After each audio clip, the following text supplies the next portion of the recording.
O'sha hamma ishlatib foydalanib kelayotgan o'sha mashhur ChatGPT dan sizlar bilan birgalikda Iris massajnik kreslasi premium yoki premium emasligi hamda sifatini sinab ko'ramiz.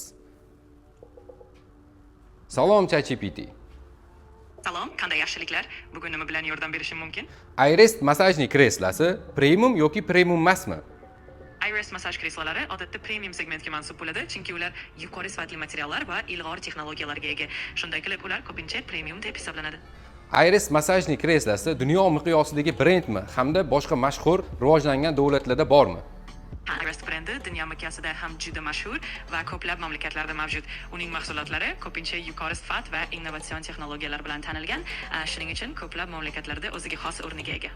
Sifati haqida ma'lumot bersang, Iris massajnik kreslari sifati yuqorimi? Ha, albatta. Iris massaj kreslalari odatda yuqori sifatga ega. Ularda qulaylik, uzoq muddatli ishlash va samarali massaj funksiyalari mavjud.